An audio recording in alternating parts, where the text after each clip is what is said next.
pakai tisu. Oke, assalamualaikum warahmatullahi wabarakatuh. Selamat sore, selamat pagi ya, pagi. Terima kasih buat teman-teman MLI Book Club yang sudah setia bergabung dengan sesi sore hari ini. Hari ini kita sudah sampai di book review yang episode 31 yang hari ini akan membahas buku Coaching for Performance, ya, pegangannya para coach ya. Tapi sebenarnya coaching itu sebenarnya nggak cuman hanya di pekerjaan aja ya. Karena kalau coach itu kan biasanya olahraga, pekerjaan, dunia profesional. Tapi sebenarnya untuk personal pun juga bisa seharusnya. Jadi mudah-mudahan dari pembahasan hari ini kita bisa mengambil banyak manfaat yang bisa diimplementasikan di kehidupan sehari-hari. Sebelum kita mulai, saya mau share dulu tentang MLI Book Club itu sendiri. Jadi klub kita ini berdiri tahun 2023, tanggal 22 Mei, dan per hari ini kita sudah punya 159 member di WhatsApp group kita. Kita juga punya mini library di lantai 7. Teman-teman silakan kalau mau pinjam buku di sana. Bukunya boleh dipinjam, bawa pulang, boleh silakan. Bahkan ada yang sudah minjem berapa bulan belum balik, ada. Itu saya nggak menyebut nama ya. Inisial ada. Inisial. Yang review ditampilin. Iya, pokoknya buku-buku yang masih itu ya, masih pending belum balikin ya. Terus kita juga ada kegiatan monthly book review seperti yang kita lakukan hari ini. Kita juga punya di Yammer page atau Viva Engage ya kalau di kantor kita, Manulife Indonesia Book Club. Dan yang terbaru kita punya YouTube channel MLI Book Club. Kita usahakan sesi-sesi kita bisa direkam dan diupload di YouTube channel supaya teman-teman bisa mengambil manfaat dari diskusi kita dan sharing-sharing kita. Ini adalah buku-buku yang sudah kita review dari episode yang pertama sampai yang episode lalu ada Psychology of Money, dan hari ini kita sampai di episode 31 dengan buku Coaching for Performance.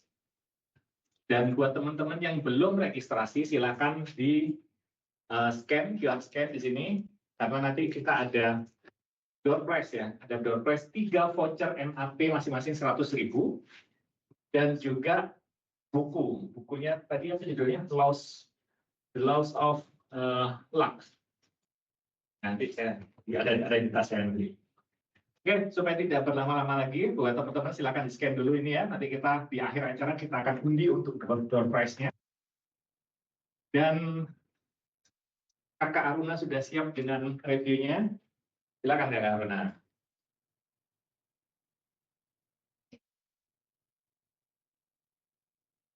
Selamat pagi teman-teman semua. Assalamualaikum warahmatullahi wabarakatuh. Saya share screen dulu.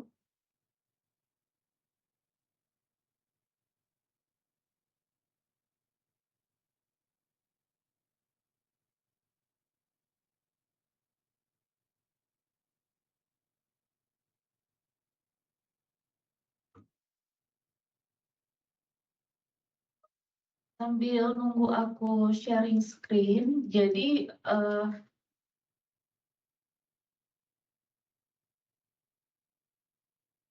penampakan bukunya kayak gini teman-teman. Ini yang bahasa Inggris, ukurannya emang agak gede, tapi fontnya itu besar-besar, jadi sebenarnya cukup mudah untuk dibaca gitu. Ternyata Pak Iwan udah beli juga. Tapi kagetnya ukurannya kok lebih kecil ya? Saset. Jadi kayak punya anak gitu. Ternyata ini bahasa Indonesia. Oh gitu. Kok beli Pak? Aku jadi penasaran.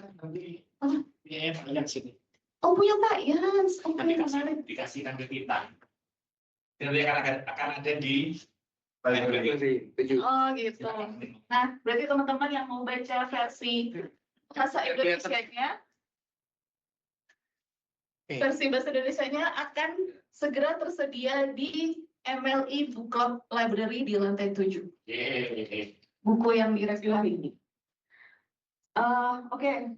Sedikit cerita background. Aku beli buku ini bukan yang intention gitu ke Gramedia atau ke Periplus nyari buku ini enggak. Jadi tuh awalnya karena aku ngambil course coaching, kemudian salah satu aktivitasnya adalah dikasih buku ini dan disuruh baca dan disuruh review di course tersebut gitu. Ternyata bukunya juga cukup menarik, bagus kalau menurut aku. Oh ya, disclaimer lagi, seperti biasa, aku di sini intensinya adalah membagikan apa yang ada di dalam isi buku ini, semoga bermanfaat, dan mungkin harap jangan melihat aku sebagai advance-nya atau masternya terkait topik ini ya. Kan semangatnya mereview buku. Oke, pertama, apa sih coaching itu? Nah, ini begitu baca paragraf pertamanya buku ini, itu langsung aku jadi ke-guide sama buku ini. Jadi, berdasarkan kamus Oxford, arti coach itu, kalau menurut teman-teman arti coach itu apa? Kalau di bayangan teman-teman? Kalau awam ngelihatnya pelatih, tapi kalau secara pemahaman ini kan tuh kayak kita bus gitu, nganterin. Ya, tepat sekali. Jadi di kamus itu dia menawarkan dua definisi. Yang pertama adalah bus, terus tempat duduk di kereta pada saat perjalanan dan traveling. Definisi keduanya adalah sport coach atau yang ngasih training, ngasih private teaching, intinya mengajarkan gitu ya si coach itu. Menurut yang lebih mendekati dengan profesi coaching itu yang nomor 1 atau nomor 2? Atau dua. Kalau pemahaman dasarnya sebetulnya nomor 1. Kalau ngambil kata coachnya dari pemahaman dasarnya, cuman kalau yang keseharian kita yang nomor 2 ya. Oke, yang online ada yang mau jawab? Mungkin taruh di chat atau unmute juga boleh. Di komen ada yang menyampaikan buat kita adalah dari Atas wanita. Oh, benar juga sih. merek ya merek. Itu betul. Oke. Tambah satu lagi ya. Nah, ternyata menariknya yang lebih dekat dengan definisi profesi coach itu adalah yang nomor 1. Jadi lebih ke perjalanan menuju ke suatu tujuan bersama-sama daripada aktivitas mengajar. Karena dalam coaching itu kita nggak mengajarkan sesuatu, nggak telling sesuatu, tidak convince atau mengatakan lo lakuin ABC, enggak. Jadi lebih cocok dengan definisi pertama adalah menemani suatu perjalanannya jauh dan ada suatu tujuan.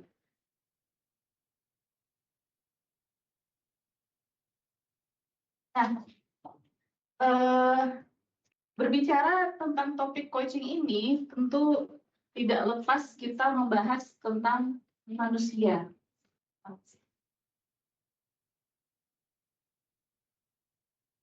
Lanjut. Membahas tentang human nature. Nah, jadi pada tahun 1940 ada seorang psikolog namanya Abraham Maslow. Kayaknya sih ini aku pernah lihat di suatu tempat juga dibahas juga piramida ini. Jadi mungkin ada teman-teman juga yang tahu. Kalau misalnya ada yang tahu silahkan kasih tahu di chat.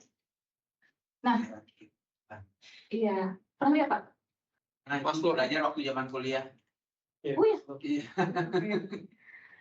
Nah, Maslow ini kan itu kan, apa Gallup itu Maslow kan? Ya. bisa jadi sih. Ya. Jadi employee engagement survey kita pakai Gallup. Dan piramida kebutuhan orang kan, karena lebih yang penting kita aman dulu, aman dari lingkungan, terus punya sandang pangan papan kan. Malam kita udah mulai bagus semuanya, pengen diakui sama orang, pengen eksistensinya dilihat sama orang, dan seterusnya sampai penting gitu. Ya, habis tuh slide-nya. Oh, Pak Sul. Betul, Pak. Jadi di research-nya si Maslow ini dia mencoba research orang-orang sukses gitu. Terus kriterianya kayak gimana sih orang-orang sukses ini? Bisa nggak sih kita tiru supaya yang lainnya juga bisa menjadi sukses juga gitu. Maka terbentuklah piramida ini dan sebenarnya inilah standar atau naturalnya seorang manusia itu. Jadi yang paling dasar kebutuhan manusia adalah punya makan dan minum. Kalau belum terpenuhi masalah makan dan minum, manusia tersebut akan sulit memikirkan yang lain. Jadi ini harus terpenuhi dulu. Jadi ingat korban bencana Sumatera itu ya. Nah, kalau sudah makan dan minum, maka berikutnya kebutuhan berikutnya adalah terkait rumah, tempat berteduh, keamanan. Kalau itu sudah terpenuhi, berikutnya adalah feeling belong terhadap suatu komunitas. Ya, bisa jadi belong ke keluarga, itu juga bisa, atau datang.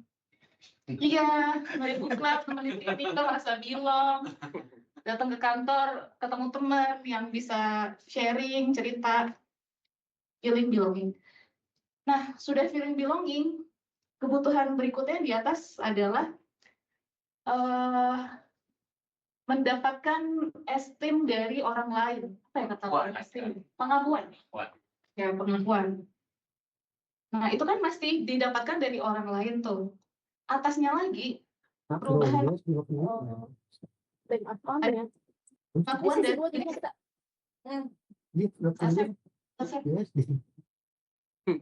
Bocor, bro.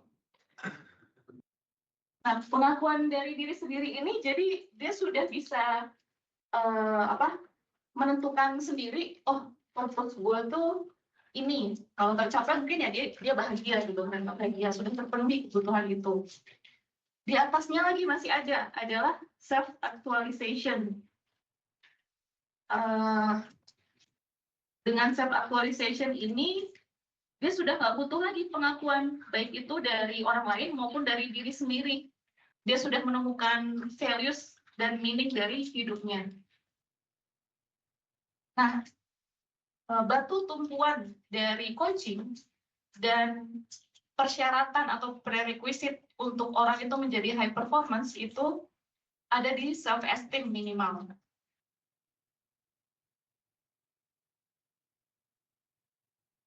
Nah, mindsetnya orang-orang yang sudah di level esteem from others dan self esteem itu mindsetnya sudah independen, tidak seperti yang di bawahnya, need for belonging itu masih untuk orang lain, feel dependent-nya masih ada. Kalau yang interdependent nanti dibahas sedikit lebih lanjut di slide berikutnya. Di sini ada yang mau komentar nggak? Belum ya? Nah, sekarang gimana kalau kita kaitkan ini ke environment kerja? Kalau pada umumnya atau di zaman dahulu mungkin perusahaan itu baru memotivasi karyawan, biasanya kan standarnya dengan gaji gitu ya. Dengan gaji maka terpenuhilah dua level yang di bawah, yaitu bisa makan, bisa minum, bisa punya rumah, merasa aman. Terus juga kantor itu memberikan promosi, kenaikan gaji. Nah, dengan itu mungkin kita mendapatkan perasaan yang lebih bahagia lagi karena merasa direkognisi. Atau ada juga yang bilang rasanya prestis deh kalau kerja di gedung Sampurna itu keren gitu. Nah, tapi society pada hari ini itu kebanyakan mencari kepuasan yang levelnya lebih tinggi, yaitu banyak yang mencari meaning and purpose. Jadi udah bukan ngomongin prestis dan privilege lagi yang simbolis, lebih ke yang substansial. Kayaknya banyak mungkin ya aku dengar, sebenarnya aku nggak butuh promosi lagi deh, yang penting life balance, terus punya lebih banyak waktu untuk membesarkan anak gitu. Nah mungkin karena sudah punya anak, jadinya tujuan hidupnya jadi sangat berubah, lebih ke waktu untuk anak-anaknya.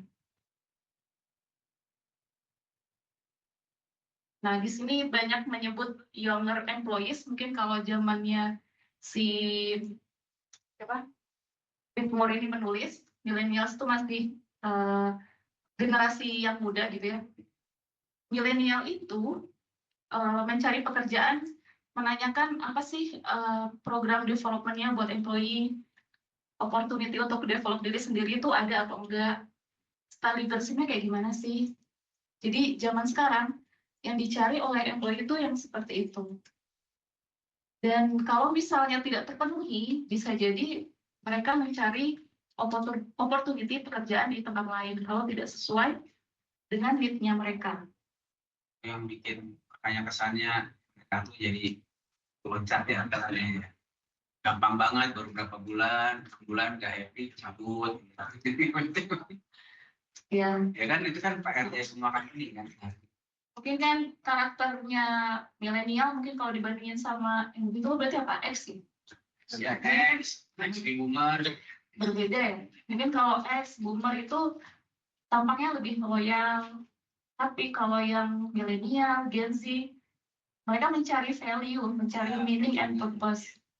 Kalau nggak cocok, nggak connect dengan style leadership perusahaan itu, mungkin mereka akan mencari yang lain.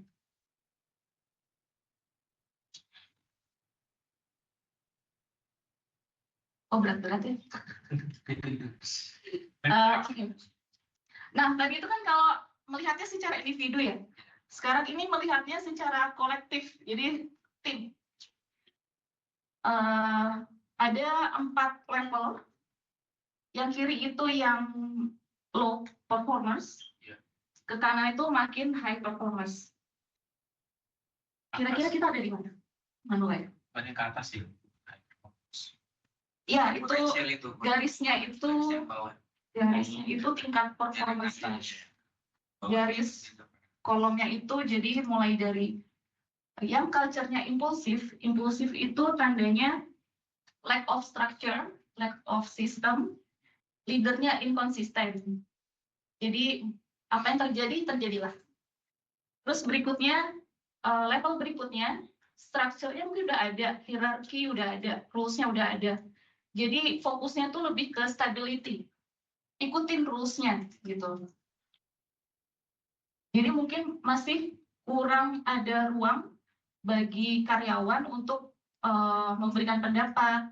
Mungkin untuk dia ditanyakan opininya pun masih sangat minim atau mungkin masih belum ada gitu.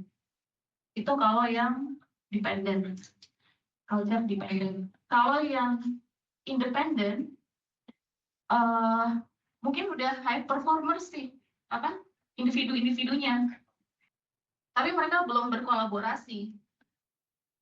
Jadi sistem di perusahaan itu sudah support individual goals, leaders-nya mungkin sudah empower, tapi kolaborasi antara individu-individu tersebut belum terbentuk. Nah, itulah yang menjadi ciri khas di culture yang paling high performing, yaitu interdependent. Nah, aku sih baru kali ini dengar istilah interdependent dari buku ini. Aku kirain independent itu udah paling keren gitu, udah paling hebat. Emang interdependent tuh apa gitu? Jadi ternyata yang menunjukkan suatu tim itu high performing adalah gue membutuhkan Pak Joni membutuhkan Pak Anton. Jadi kita nggak bisa kerja sendiri-sendiri gitu. Jadi ini teams rely on each other dan kita punya tujuan yang sama, punya common purpose.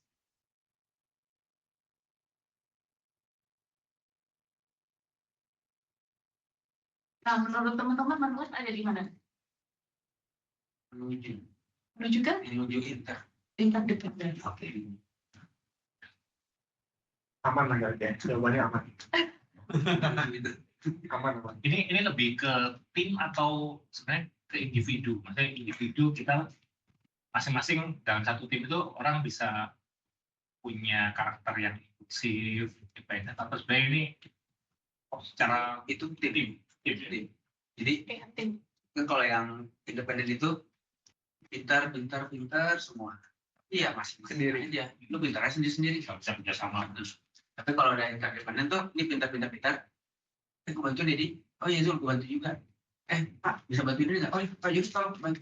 Itu namanya pintar-pintar semua, tapi dia akhirnya jadi hyper. Makanya dibilang pintar. Jadi buku ini tuh sebenarnya sangat praktikal gitu, sangat detail menunjukkan kriteria, termasuk waktu dia menjelaskan masing-masing dari level culture ini.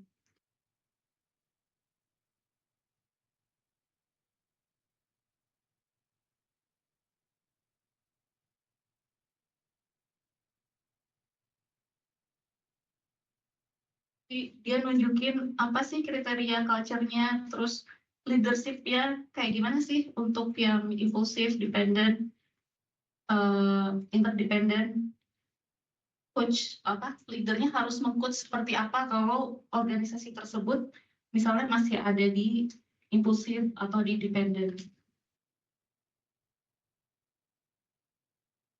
Oke, lanjut. Oke, ada pertanyaan lagi? Jadi dia bukunya lengkap ya. Aruna, maksudnya jadi kalau masih di impulsif, begini nih caranya gitu ya. Ya. Dikasih itunya ya, tipsnya. Ya. Kalau misalnya masih dependen, ini kalau misalnya begini nih cara coachingnya. Udah independen, begini nih cara coachingnya. Nah kalau udah interdependen, di coachingnya lebih gede lagi. Ya. Jadi penasaran pengen nyari lagi. Oh ini dia ketemu. Oke. Ya misalnya kalau tim ada di level independen, jadi cara coachingnya memperluas perspektif dan menginspire kolaborasi supaya tim tersebut lebih terbentuk kolaborasi. Mungkin aku bacain cultural karakteristiknya ya. Kalau impulsif itu minimal awareness and responsibility, organisasinya reacts to situations as they arise, unpredictable. Kalau dependent, low medium awareness and responsibility, individualnya fokus terhadap proses dan task completion dengan little opportunity untuk autonomi. Kalau yang independent, organisasinya support inovasi dan individual development. People believe they can make a difference with their own actions. Kalau yang interdependence, strong coaching culture, teams feel strong sense of ownership for high performance and believe this can only be achieved by the group.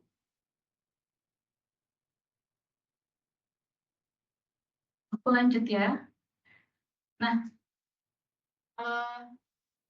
ini adalah beberapa bentuk macam communication style dari leader yang mungkin familiar di antara kita. Yang pertama itu yang diktator. Jadi ya dia cara ngasih instruksinya, kamu lakukan ini ya, A, B, C, D, E. Caranya menyampaikan juga mungkin sangat galak. Nah, si bos ini merasa sangat in control. Padahal mungkin itu bukan hal sebenarnya. Si employee di depannya karena merasa takut, tidak merasa aman, ya dia bilang iya aja. Tapi begitu di belakang diomongin atau tidak melakukan hal yang sudah diinstruksikan, beda gitu. Jadi merasa in control-nya si bos ini itu hanya ilusi. Nah, terus yang kedua itu persuade. Persuade ini mungkin ngomongnya lebih halus gitu, lebih nice. Tapi tetap aja nggak ditanya nih opininya si employee, gimana menurut kamu? Kamu ada ide lain nggak? Dia masih tidak memberikan ruang itu, tidak ada kepercayaan bahwa employee-nya juga mampu gitu untuk ngasih rekomendasi atau ide. Jadi ya si employee-nya atau performers-nya mungkin mikir, gue nih sebenarnya bisa ngasih opini nggak ya, tapi karena nggak ditanyain, ya udahlah, gue bilang oke Pak. Terus yang ketiga, debates. Debates ini ya mungkin strong, kedua-duanya strong, punya opini, cuman kekurangannya adalah mungkin untuk menuju ke performance yang diharapkan itu lebih slow, karena karena kalau di coaching itu kan konsepnya kita menanyakan dulu dari employee-nya atau si coaching-nya, menurut kamu gimana? Tapi kalau di debates ini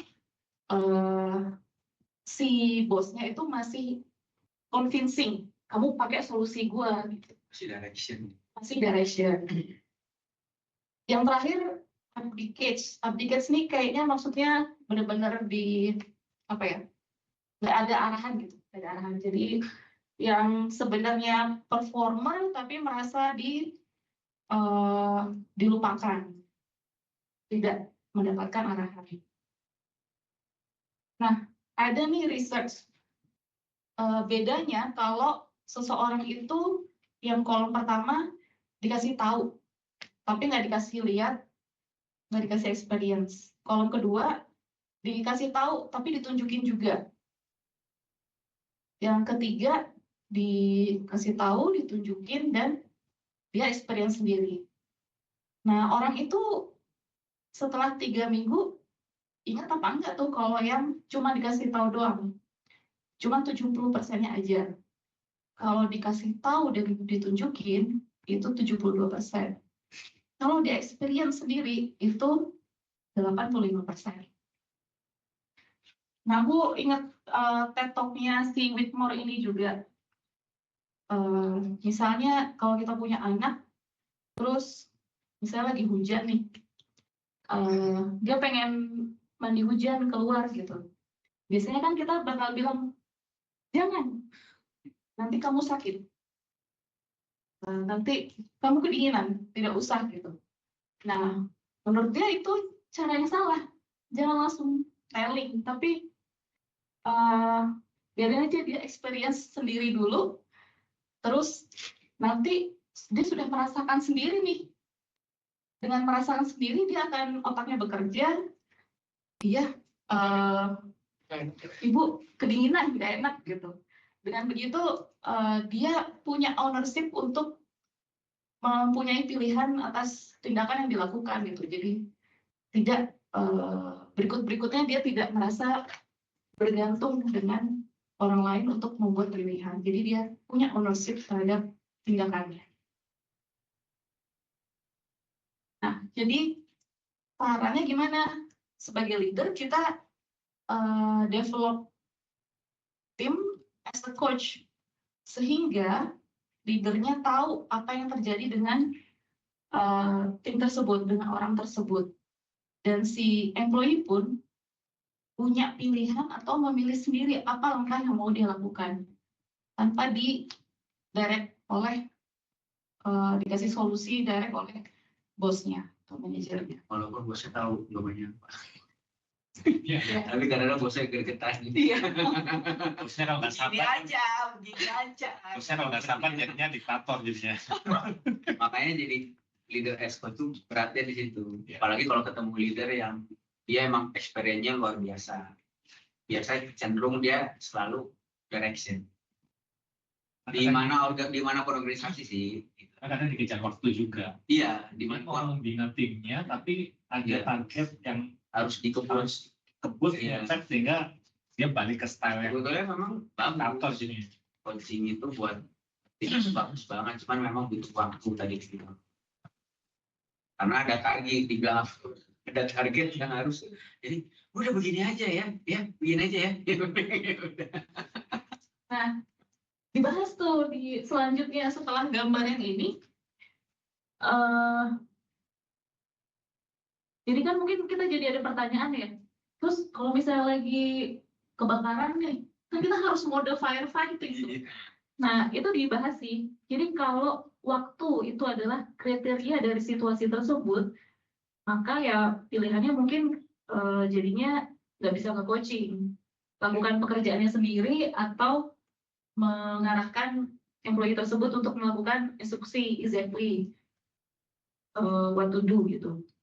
Tapi kalau misalnya tujuannya adalah quality of the results, itu maka coaching lah buat kayak awareness and responsibility. Kalau tujuannya adalah maximizing learning, sama coaching juga. Kalau tujuannya adalah komitmen, apalagi coaching. Engagement juga coaching. Jadi ya mungkin itu sih bedanya. Kalau emang udah firefighting timnya ya mungkin harus nggak bisa. Ya. Tapi kayaknya kalau di sini kita firefighting terus nggak sih? Kadang gitu aku itu sih bikin yang 4 kota Eisenhower Matrix yang skala prioritas. skala prioritas. Jadi kadang kalau coaching itu sesuatu yang penting tapi nggak urgent. Nanti Coaching itu tujuan jangka panjang yang kita mau capai dan itu penting. Jadi harus di start dari sekarang. Jadi pelan tapi development sih. Arahnya ke development team. Tinggal leadernya mau nggak kasih waktu dalam seminggu, dia kasih timnya. Karena memang itu bukan di wahana eksekusi. Kalau eksekusi ya udah ikutin regulasi aturan. Tapi kalau coaching itu lebih ke wahana seseorang untuk mendevelop timnya. Misalnya nih, dia mau naik level nih, misalnya. Kalau buat selesai jalan nih, nggak ada di kaderisasi. Akhirnya dia bikinlah waktu seminggu sekali, semua 5 orang timnya digilir gitu. Coaching kan, pelan-pelan. Jadi mungkin tahun depan ini udah mulai rapi. Jadi kalau 2 tahun lagi dia mau naik level, siapapun ditanya sama leadernya kan, kamu siapa yang mau gantiin kamu nanti habis ini? Bapak tinggal pilih mau yang mana? 5-5-nya udah saya siapin. Nah, itu saat-saatnya kita nanti pasti akan mudah naik level. Karena kadang-kadang kekhawatiran leader-leader kita di atas itu, kalau kita nggak jalanin program itu, nanti bingung. Leadernya sendiri bingung, kamu siapa yang gantiin kamu nanti habis ini? Habis ini udah siap belum? Masih setengah sih, Bu. Yang ini udah siap belum? Session plan-nya siapin dari sekarang. Jadi kenapa leader itu tetap perlu coaching itu, dia harus siapin waktu dalam seminggu itu. Tujuannya itu supaya nanti pada saat dia ada kesempatan dia naik level, pasti leader di atasnya nanya, siapa yang bakal gantiin kamu? Siapa yang siap? Begitu. Dan karena memang seorang leader itu juga dinilainya sebenarnya porsi teknikalnya dia itu sebenarnya udah mengecil. Jadi kalau misalkan sebenarnya orang strategi masih individual contributor itu teknikalnya yang mungkin 100% atau 90%, tapi itu dia udah naik ke level lebih tinggi, itu porsi teknikalnya mengecil, people manajemennya yang lebih tinggi. Jadi kalau level CEO, nggak mungkin CEO teknikalnya gede. Kalau pasti micromanage, people manajemennya dia yang harus salah satunya lah terkait coaching tadi. Ini bagus banget, cuman ya gitu, tinggal masing-masing leader itu mau nggak dia invest waktu dia nih buat timnya. Kalau menilai leader saya bukan dari kerjaannya beres pekerjaan beres, tapi dia juga melihat dari development timnya seperti apa, jalan apa enggak development timnya. Jadi tips-tips coaching ini bagus banget sih, itu bantu seorang leader untuk dia guide timnya, ngajak timnya supaya naik level. Karena kalau timnya nggak naik, dia pun nggak bisa naik gitu. Pasti gitu semua. Mungkin yang tadi Pak Zul bilang jangka panjang, misalnya untuk kaderisasi, kalau aku sebenarnya udah experience, bisa kok dipakai untuk yang jangka pendek itu. Harusnya sih kita kan udah set up cadence one-on-one gitu ya dengan tim gitu. Nah, dari one-on-one itu kita bisa tahu tuh kendala mereka saat ini tuh apa yang paling terasa berat. Dari 1 jam perbincangan itu, dengan teknik-teknik coaching ini, mereka bisa mendapatkan solusi dari mereka sendiri dalam 1 jam. Terus mereka praktekanlah keluar dari ruangan tersebut, ruangan diskusi tersebut, terus misalnya 1 bulan lagi atau entah 2 minggu lagi kita tanya lagi gimana kemarin hasil dari diskusi kita, ada update apa, ada progres apa. Jadi sebenarnya kalau menurut aku sangat bisa diaplikasikan juga untuk yang jangka pendek juga sih, ada manfaatnya. Oke, jadi mindset utama nih yang harus berubah adalah mungkin kita harus percaya. Ini sulit nggak sih? Sulit lagi menurut aku. Empower. Kita harus percaya bahwa orang tersebut, semua orang itu capable, mampu. Mereka resourceful dan punya potensi. Nah, karena kalau kita ini aja yang fondasi belum percaya, gimana kita mau melakukan conversation tersebut untuk menggali potensi solusi dari mereka sendiri gitu.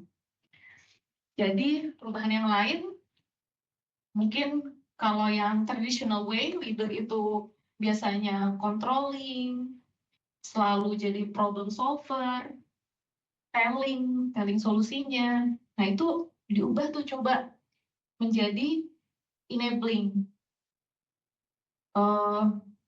Menjadi enabling, terus banyak mendengar, listening, memberikan pertanyaan yang powerful questions, terus juga build awareness dan responsibility bagi si employee tersebut. Sanggup nggak teman-teman kira-kira? Itu balik lagi ke leadernya. Sama kayak kita orang tua sama anak. Anak kan tergantung orang tua. Semakin orang tuanya cepat mendevelop anaknya, ya anaknya semakin cepat pintar juga. Trust-nya itu yang paling penting.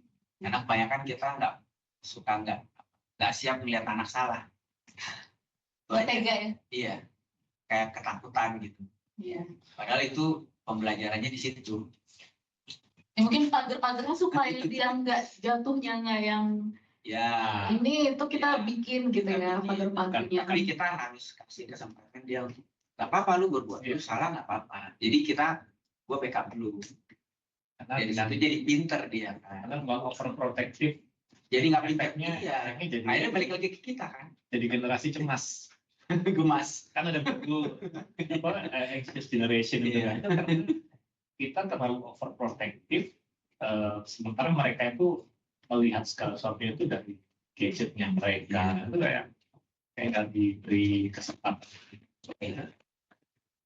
Kasih kesempatan tim kita berbuat salah, bahasa gitu bukan berarti dia harus salah ya. Tapi artinya pada saat kita delegate something gitu, ya udah kasih kepercayaan dia. Oh dia ternyata di situ ada salah, nggak apa-apa, dia jadi pintar kan. Daripada kita tunjukin, jangan ke situ. Dia nggak ada experience belajar buat jadi pinternya gitu. Kayaknya akhir-akhir ini aku jadi pengen sharing. Aku lagi akhir-akhir ini sering dimarahin mertua, dan secara langsung sih ke suami aku. Karena aku lihat video-video anak aku, misalnya megang dikalungin ular yang gede itu, terus berenang tanpa pelampung gitu. Kalau buat aku ngasih aja supaya dia experience sendiri gitu. Kalau buatku, aku sedang mengasih ruang itu. Tapi mungkin kalau dilihat orang itu kan bahaya ya. Tapi aku masih melihat ada pagar-pagar amannya. Kenapa bisa berenang tanpa pelampung? Ya karena selama ini dia udah latihan lama banget, udah 2 tahunan. Dan ada gurunya juga di situ gitu. Ya. Nah itu mungkin sesuatu yang sebenarnya mindset yang bisa kita aplikasikan juga di pekerjaan dengan tim kita. Oke, di antaranya nih mungkin coaching skills itu adalah actively listen dan memberikan pertanyaan powerful questions. Nah, ini adalah karakter Chinese. Ada yang tahu ini nggak? Aku cuma ngambil. Jadi ada karakter bahasa Cina listen. Ini dari satu karakter aja, kata buku ini itu sudah menjelaskan semuanya terkait actively listening. Yang kiri itu artinya adalah ears, telinga. Jadi gunakan telinga, dengarkan baik-baik. Terus yang bawah itu king. Jadi pay attention terhadap orang tersebut, seakan-akan dia itu raja. seorang raja, jadi hormati dia gitu. Terus yang kanan atas itu adalah digabung jadi 10 eyes, 10 mata. Jadi gunakan mata juga pada saat kita mendengarkan seseorang, tidak cuma pakai telinga, tapi pakai mata juga. Kita bisa melihat misalnya gesturnya, mimiknya. Misalnya ternyata dia hari itu ternyata mungkin lagi ada masalah kah, sehingga kalau mau kita lanjutin ngomongin tentang suatu topik yang agak berat, mungkin nggak bisa pada saat itu. Atau kita lagi ngomongin suatu diskusi, kalau di bibir terlihat terdengar setuju-setuju aja, tapi dari muka mungkin kita bisa lihat kayaknya dia kurang baik terhadap ide ini gitu. Jadi selain mendengar dengan telinga, lihat juga dengan mata. Terus one itu artinya kasih undivided attention terhadap orang tersebut, tidak multitasking melakukan hal-hal yang lain. Misalnya lagi ngobrol nih timnya, tapi sambil kerjain tugas yang lain ya oke. Kalau bisa benar-benar diberikan perhatian. Terus jadi selain pakai telinga, pakai mata, pakai hati juga. Coba Pak Iwan. Tapi jangan main hati ya. Contoh yang pertama.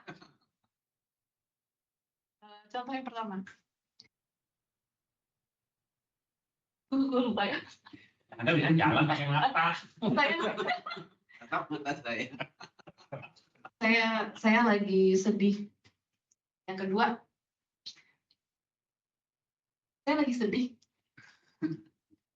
Kalau menurut Pak Iwan, yang kedua ya? Iya. Nggak serius. Yang kedua nggak serius.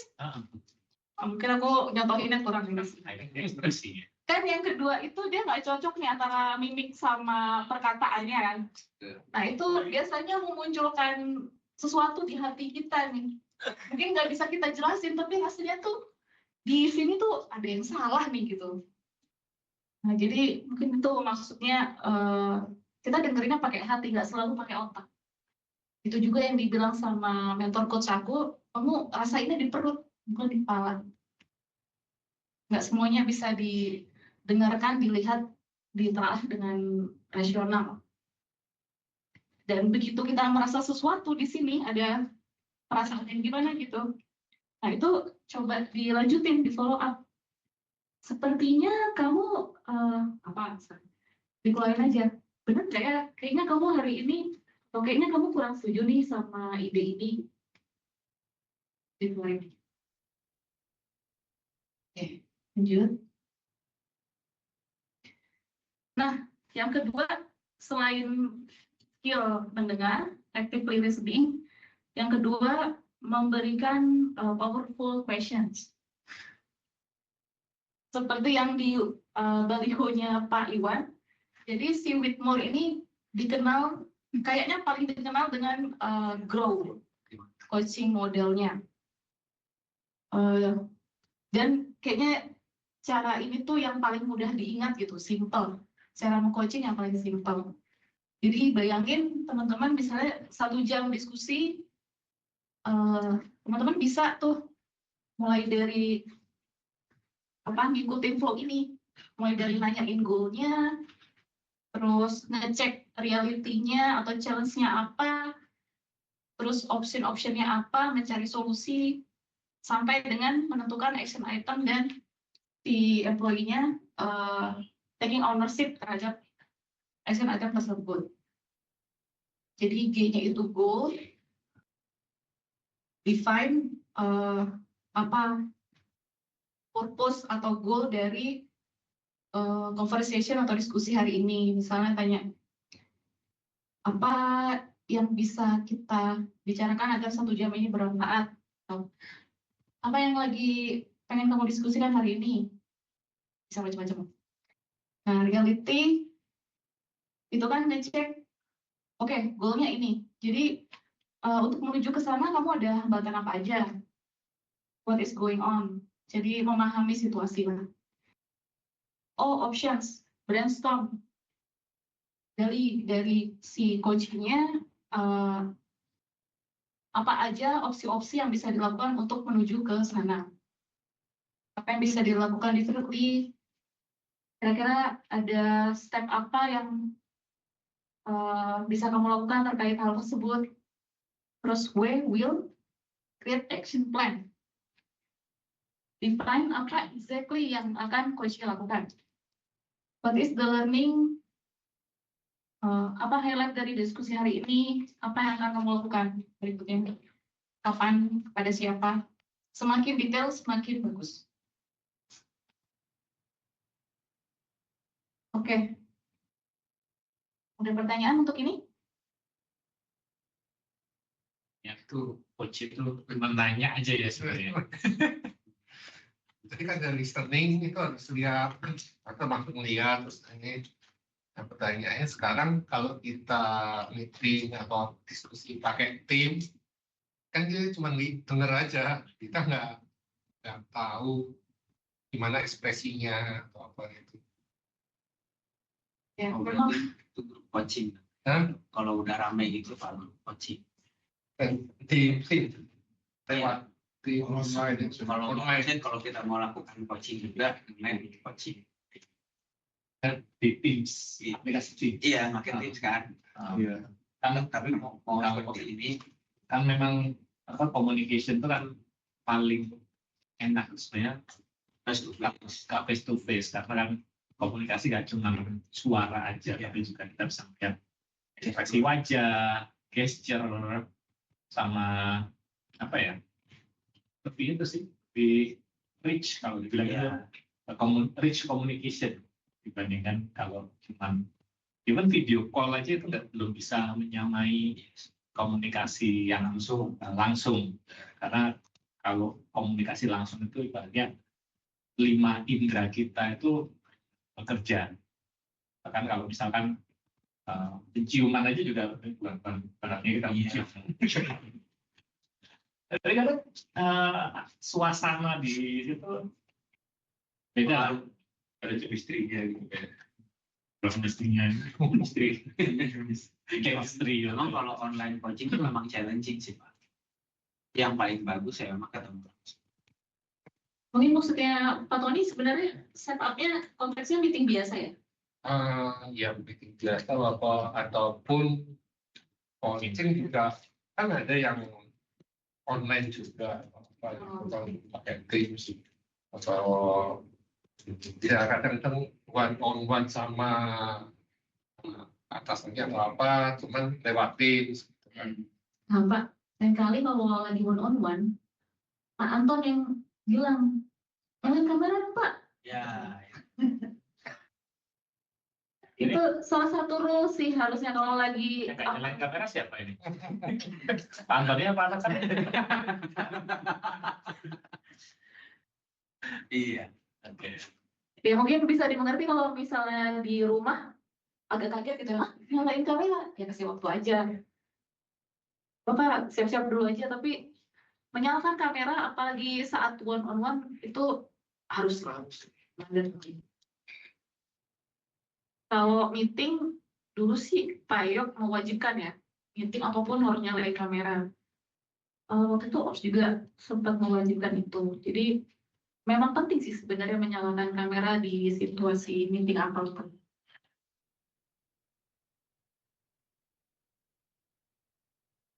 Oke, ini kayaknya slide terakhir. Beberapa practical ways untuk menghidupkan, membentuk coaching culture di sebuah tim. Pertama, set ground rules, cara beroperasinya gimana. Kalau di Scrum, di Agile itu namanya working agreement.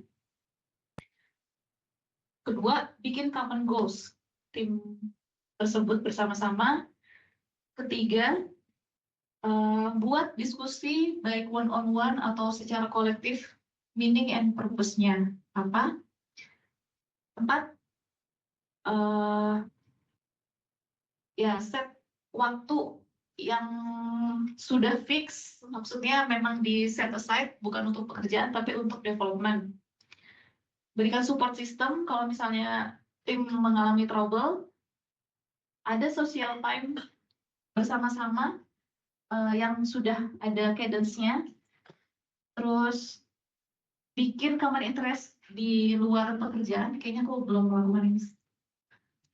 Terus yang terakhir, belajar skill baru bersama-sama. Itu lebih common interest Oh iya ya, maksudnya sama tim Pak? sama tim. Sama tim. Terakhir sebenarnya aku nyiapin activity, tapi kayaknya waktunya 4 menit nggak usah lah ya. Oke, itu aja teman-teman. Silakan Kalau mau ada pertanyaan. Kalau yang online silakan kalau mau bertanya.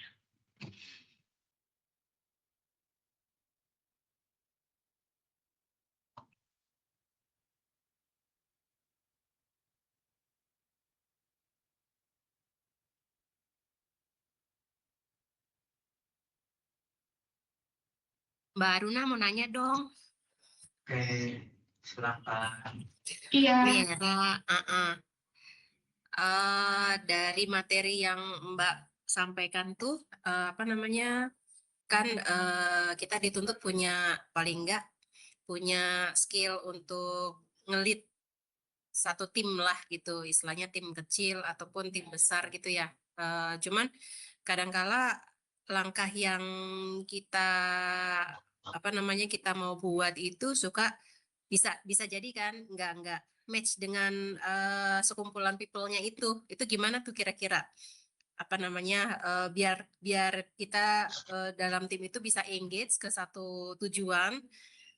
Apakah kita namanya koreksi ada timeline-nya berapa lama nih kita bisa memproyeksikan rencana yang kita canangkan di awal kayak gitu. Terima kasih. Gimana kalau kita cari waktu 1 jam beres kita? Online juga nggak apa-apa. Udah siap coachnya. Gimana deh? Soalnya agak sulit menjawab karena mungkin kurang tahu konteksnya. Jadi kalau boleh tanya lebih lanjut, misalnya kayak program atau kegiatan apa yang pengen Mbak Resita lakukan terhadap tim itu? Apa ya?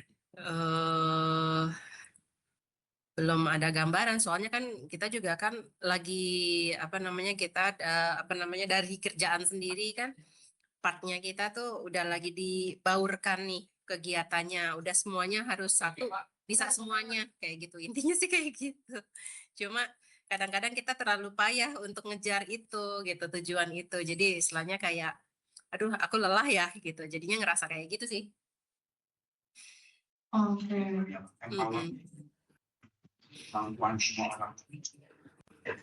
Ini lebih ke time management si leader atau kayaknya gue udah nggak tega nih ngasih mereka hal-hal lain di luar dari yang memang main pekerjaannya mereka sehari-hari. Kira-kira yang mana? Ya, kayak seperti itu. Cuman memang kondisinya hal itu mesti tetap harus dilakukan karena biar untuk apa ya, misi tujuannya untuk satu bisa semuanya semua untuk satu gitu. Terlalu ini sih, cuma ya memang itu kejadian sih. Oke. Tapi asumsi aku Mbak Eresita sudah berusaha melakukan beberapa hal mungkin ya? Ya udah, cuma ya masih berjalan aja sih. Cuma ya udah kita coba bertahan palingan sih itu. Kalau itu sih dari leadernya itu perlu apa ya? Perlu memberikan kalau dari buku yang Start with Why itu yang review Tommy waktu itu harus bisa jelasin why-nya sih, kenapa itu harus dilakukan. Tapi kalau timnya nggak paham kenapa aktivitas tersebut atau mungkin kenapa satu kebijakan itu dilakukan oleh organisasi itu, maka akan sulit sih bikin satu tim bekerja sama-sama. Jadi memang organisasi yang bagus adalah yang bisa menurunkan why-nya perusahaan menjadi why-nya tim, sehingga semuanya bisa selaras dari atas sampai selaras. Kalau misalkan ada putus satu lah di situ. Leadernya nggak bisa menurunkan maunya organisasi ke timnya, maka ya udah yang sini tuh rantainya nggak putus satu. Baik kalau kayak mata rantai itu mereka akan sekuat mata rantai yang paling lemah. Jadi kalau misalkan walaupun yang lain mata rantai kuat tapi ada satu yang lemah, kan bisa putus semuanya. Jadi memang itu sih keahlian si people leader-nya itu dalam membangun why-nya tadi itu, mengkomunikasi. Jadi, ya, sehingga kalau misalkan dari timnya nggak speak up juga, itu juga nggak jalan juga. Ada diperintah melakukan sesuatu tapi nggak paham why-nya kenapa, dan dia ya udah menjalankan sesuai dengan tadi yang pertama kan apa tadi katanya langsung ikut aja udah. Yang kan ada dependent, terus kemudian ada yang impulsif. Lupa maksudnya dependent atau dia pokoknya mengerjakan sesuatu yang disuruh, walaupun artinya nggak serap, tapi ya terpaksa harus dilakukan karena memang arahannya seperti itu. Nah, organisasi yang bagus tadi kalau dari penjelasannya Aruna itu yang bisa naik ke independen bahkan sampai interdependent. Untuk bisa mencapai ke situ memang butuh tadi ada yang mengikatnya, yaitu purpose atau mungkin tujuan dari organisasi. Why-nya tadi itu harus dapat semuanya. Jadi peran seorang leader dalam organisasi itu sangat penting di sini sih. Mungkin aku mau nambahin dikit dari Pak Iwan. Pak Iwan benar penting banget menyampaikan why-nya sehingga tadi tujuannya tim terlihat lebih jelas gitu ya. Mungkin kalau aku masalahnya mungkin waktu nih kalau yang aku dengar tadi. Mungkin komitmen sih. Misalnya kalau buat aku yang penting fondasi itu bikin meeting one-on-one sama setiap tim member. Kalau misalnya dan sesuaikan sama kesibukan jadwalnya tim Mbak. Misalnya sekarang baru bisa setengah jam dalam sebulan, ya udah setengah jam dalam sebulan aja. Tapi komitmen untuk dilakukan. Mungkin aku itu dulu sih. Dan praktikan dalam diskusi tersebut dua arah. Jadi Mbak bisa dapat yang terbaik juga dari diskusi tersebut sehingga employee-nya merasa tersupport dan bisa menyampaikan opininya. Mungkin kalau aku ya, benar-benar accept waktu yang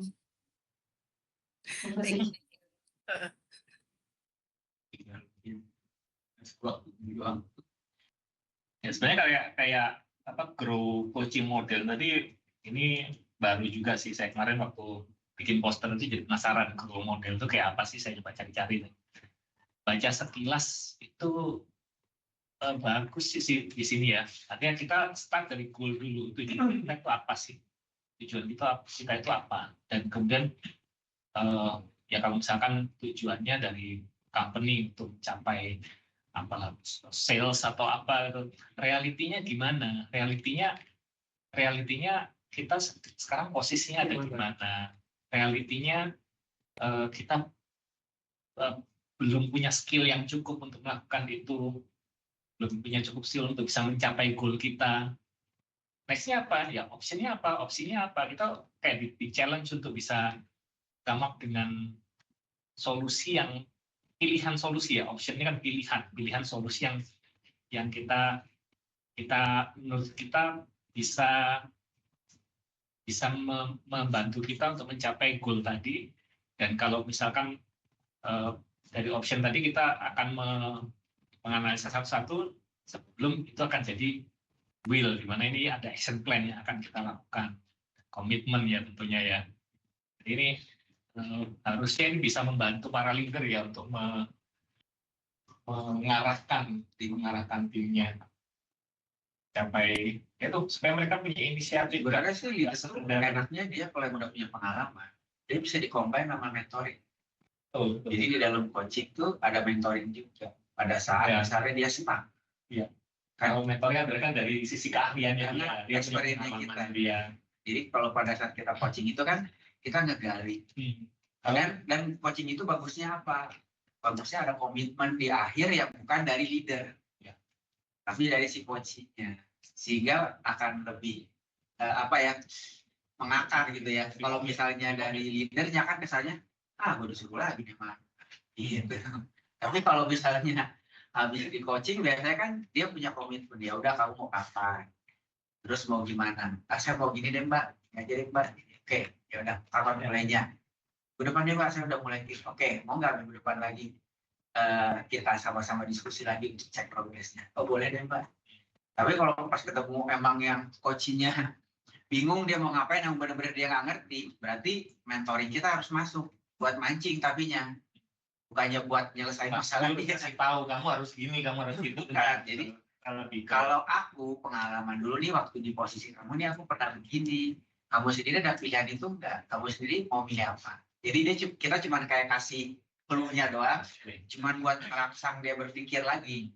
Tapi jangan sampai kita saking mentoringnya keenakan malah jadi direction. Jangan sampai dia nanti bilang, kan bapak yang bilang waktu itu. Nah itu. Jadi coaching atau mentoring itu memang harus di-combine. Memang arahnya lebih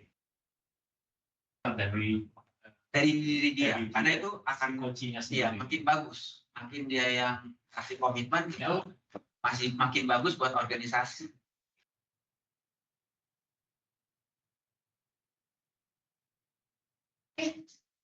Ada lagi teman-teman yang mau bertanya di sini kayaknya berdiam ini.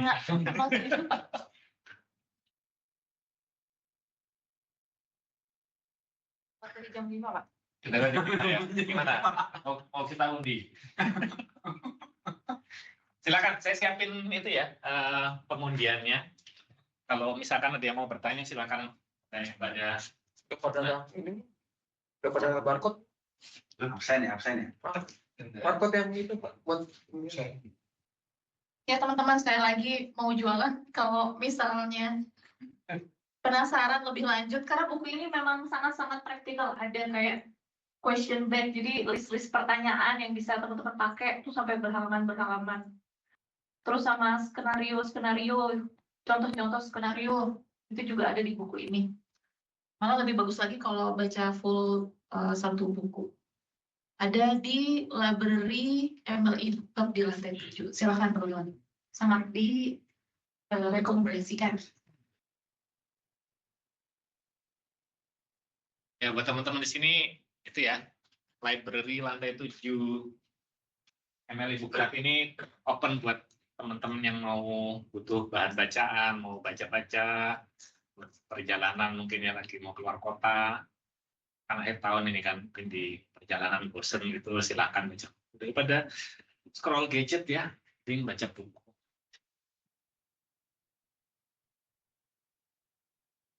Oke, teman-teman belum Absen. linknya ada di ini ya, di chat. Kamu yang mau bilang aja. Nah, ini saya share.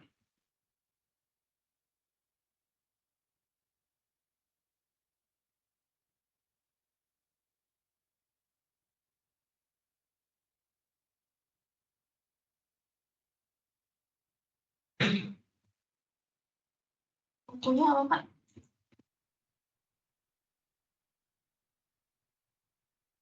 Ya, silakan yang belum scan QR code untuk registrasi.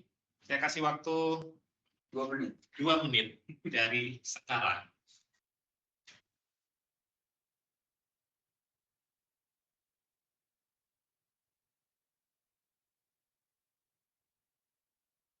Dia orang Inggris ya, rumahnya, si penulisnya ini.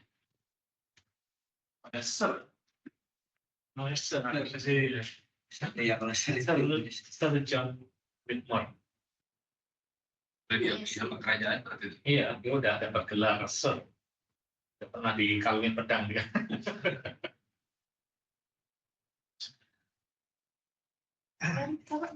Amerika.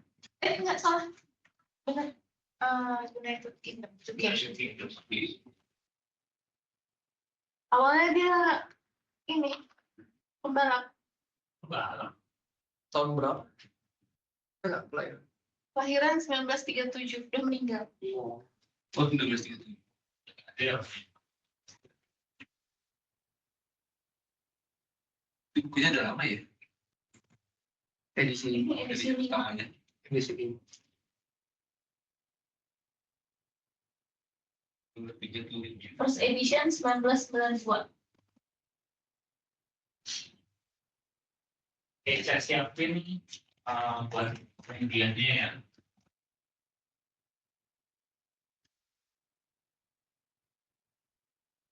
Yang masuk baru 12 orang nih. Saya isi lagi deh. Takutnya belum masuk aja. Isi 3 kali boleh nih. Kamu menang kan? Kenapa lagi?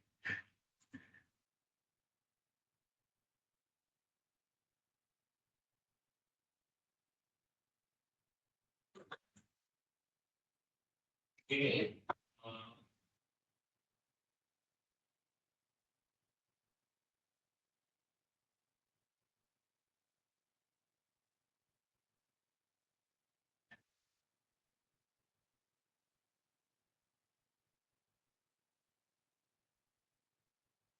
Oh ya, asal cuma 12 orang di sini. Dan di ruangan ini ada semua, Pak? Aku sih udah. Coba dibaca lagi namanya, ada yang Sini nggak belum nggak? Nggak kelihatan, belum kelihatan, Pak. Oh, baru masih barcode. Sini masih barcode di TV. Oh, kalau di tim sih udah. Oh, sini nggak? Oh, di situ ya, kelihatan di situ ya. Nah,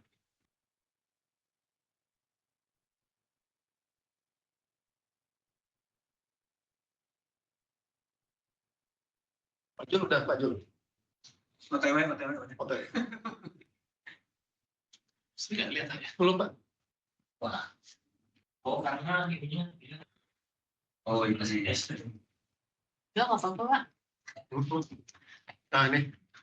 Ya, ada satu. Ada nggak kami?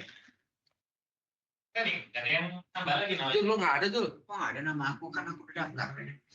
Lu nggak ada, Jul. Makanya bilang yang di ruangan ini. Nah, tambahin manual deh. Saya ada, Pak. Ah. Pak Joni, belum ada tuh. Dulu nih. Ada. Ah. Oh, ada ya? Baru tambahin ada manual. Makanya itu manual. Oh, udah telanjur di dalam sama Pak Iwan. Oh, aku baru ketarik ya. Ini masih 12 orang. Apa coba di refresh? Masih 5.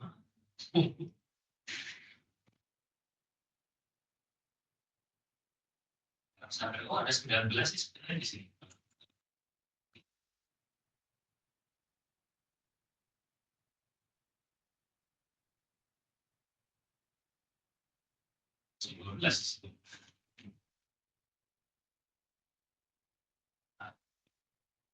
Di filter kali, Pak.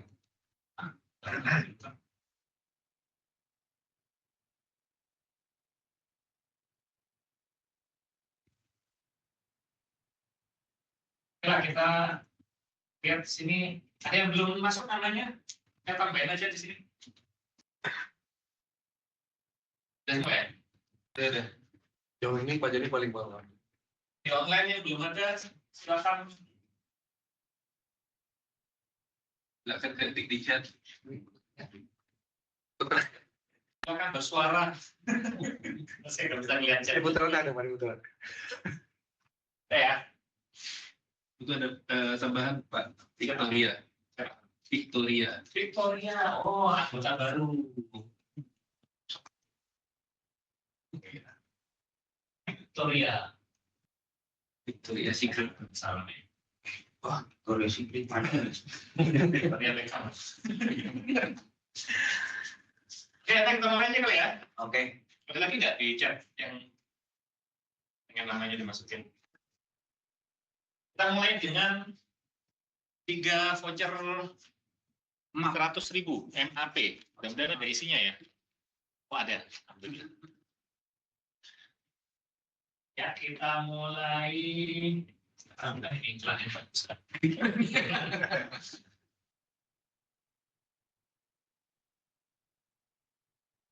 Oke, silakan berdoa semuanya.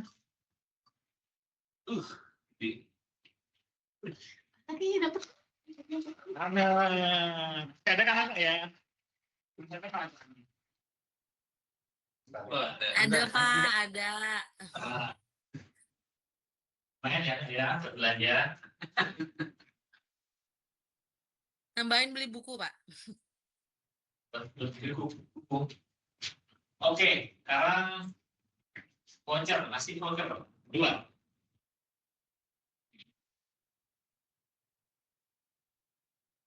Nih, Hebat. Aku rawatnya doa. Asli. Mantap. Nih, kita ke 3.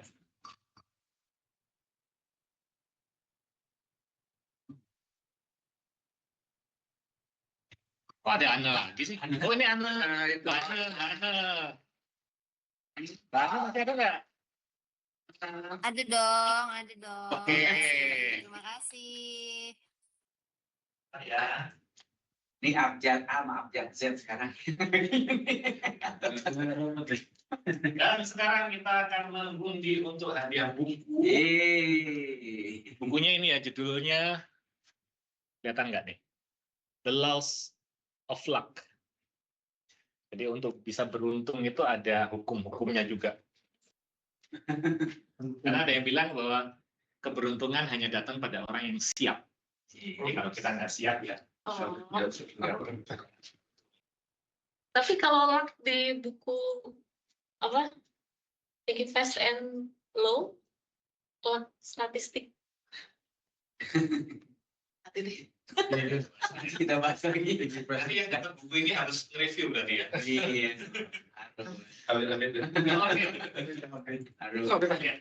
Malah pada langsung pada jangan saya. Malah ketakutan. Itu dia. Weh, sudah langsung dapat. Baru tentang buku. Bagaimana Victor? Victoria. Bagaimana Victoria? Masih ada kah? Menang. Dari Aduh, Rezeki anak baru Pak. Victoria masih ada nggak? Di chatnya ada. Ini sih. Ini sih sebenarnya. Itu PA. Di chat dia udah ngomong nih. Ada udah ngomong di dalam. Kenapa nggak unmute? Oh, iya. Ada Pak. Hadir. Selamat ya. hadir. Nanti Terima kalau pas kasih lagi Bu banyak. Sampurno bisa diambil ke lantai 7. Oke, siap. Makasih Pak Iwan. Sama Kamar. saya di kamar waktunya tinggi biasanya. Killer lah. Oke, baik. Terima kasih buat teman-teman semuanya sudah saya. Picture ya? Ya, jangan lupa itu. Oke, terima kasih buat teman-teman semuanya yang sudah bergabung di sesi hari ini. Terima kasih buat Aruna yang sudah meluangkan waktu ini. Kita semua. Mudah-mudahan kita ketemu lagi di sesi bulan depan. Kita sudah ada buku yang akan di-review 5am Club kalau nggak salah sih. Foto dulu kali. 5am Club. Tapi jangan lupa kita foto dulu. Panggil itu dulu. Buat teman-teman yang online Kita tolong. bisa nyalakan kameranya, kita foto bareng. Ya, saya pamit undur diri juga ya apa. Oke, kita foto dulu ya.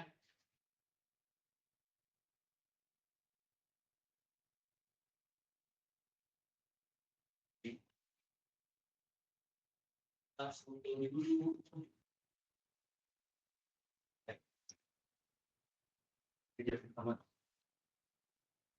Ini berarti kalau untuk personal, keperluan personal itu bisa ya coaching ini ya kita selama goalnya clear, realitinya bisa dipakai.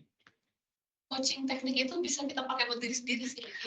Bahkan kalau waktu itu ketemu sama Pak Yop, ada coaching yang buat ini loh. Hobinya kagak ada. Foto. Foto apa? Ini dulu ya.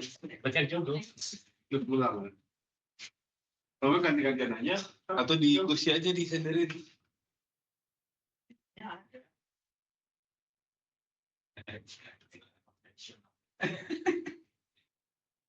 Bahasa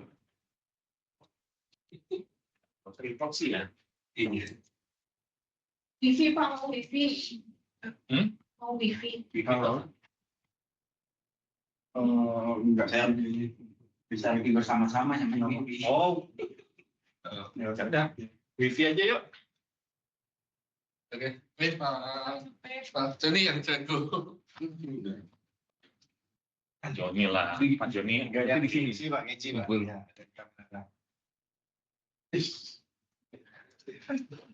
Ada feature. 1, 2, 3.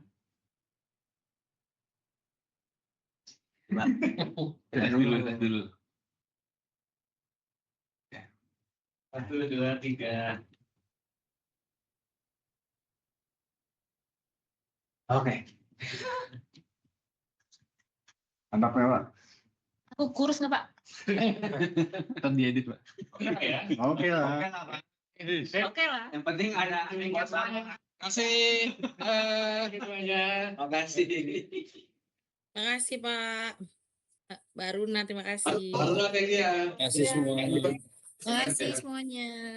Terima kasih. Terima kasih.